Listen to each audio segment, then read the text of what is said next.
વૃક્ષ જે રહ્યું નજર સામે એ હતું તો હશે જ.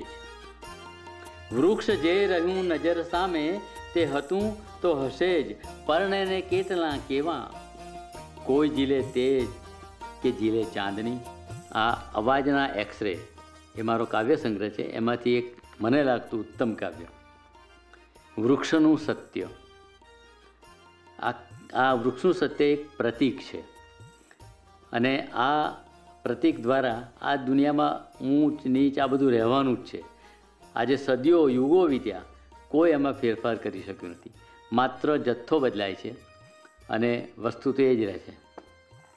એક વૃક્ષને તમે જુઓ તો ઉપરની ડાળ, વચ્ચેની ડાળ, નીચેની ડાળ, આ લોકોનું શું મહત્ત્વ છે? વૃક્ષ જે રહ્યું નજર સામે એ હતું તો હશે જ. વૃક્ષ જે રહ્યું નજર સામે તે હતું તો હશે જ. પરણેને કેટલા કેવા, કોઈ ઝીલે તેજ કે ઝીલે ચાંદની. કોઈકને તો વળી સીધો જ વર્ષાનો સ્પર્શ, પણ રહ્યા જે પર્ણ વચ્ચોવચ્ચ અને નીચે ક્યાંથી પામે તેજ ચાંદની તાપ. ઉપરના જે વૃક્ષોના પર્ણો છે એ તાપ ઝીલે છે, ચાંદની ઝીલે છે, વરસાદ ઝીલે છે, પણ વચ્ચેના અને નીચેના એમને ભાગ તો એવું કશું છે જ નહીં. આ સમાજમાં નીચલો વર્ગ છે એને શું મળે છે? મધ્યમ વર્ગને શું છે? એ વાત આ પ્રતીક દ્વારા. પરણે અને કેટલા કેવા, કોઈ ઝીલે તેજ કે ઝીલે ચાંદની. કોઈકને તો વળી સીધો જ વર્ષાનો સ્પર્શ, કોઈકને તો વળી એ પણ નહીં. પણ રહ્યા જે પર્ણ વચ્ચોવચ્ચ નીચે ક્યાંથી પામે તેજ ચાંદની તાપ. ઝીલે તો ઝીલે કદાચ વર્ષાના ઉતરેલા જળ. ઝીલે તો ઝીલે કદાચ વર્ષાના ઉતરેલા જળ. ફૂલોમાં ઉગડે વૃક્ષત્વ, પર્ણો અપારમાં. વચ્ચેનો તો ઝીલ્યા કરે અંધકારનો બહાર. મિડલ ક્લાસને શું છે? આમે ના જવાય, આમે ના જવાય.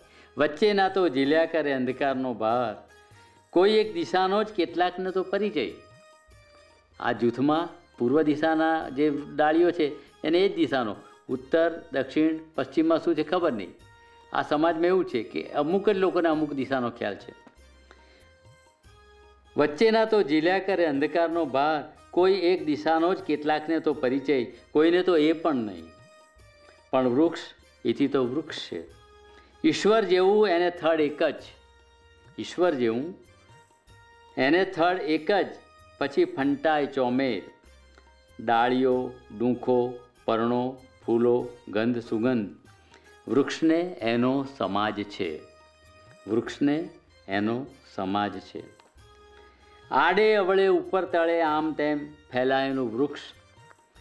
પંખી એના સપના આવે ઉડી જાય, આવે ઉડી જાય. એ વૃક્ષ ઝૂલી રહ્યું નજરમાં, ખુલી રહ્યું નજરમાં. પવનની હથેળીમાં ચિત્રામણ, પવનની હથેળીમાં ચિત્રામણ. ને જમીનમાં ઊંડે ઉતરેલા મૂળ.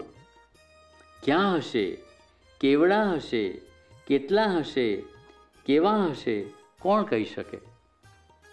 આપણા મૂળ ક્યાં છે આપણને કંઈ જ ખબર નથી. જમીનમાં ઊંડે ઉતરેલા મૂળ ક્યાં હશે, કેવડા હશે, કેટલા હશે, કેવા હશે, કોણ કહી શકે? આ જ સત્ય છે વૃક્ષનું. આ જ સત્ય છે વૃક્ષનું. એ હતું ને હશે જ જેમ માનવી.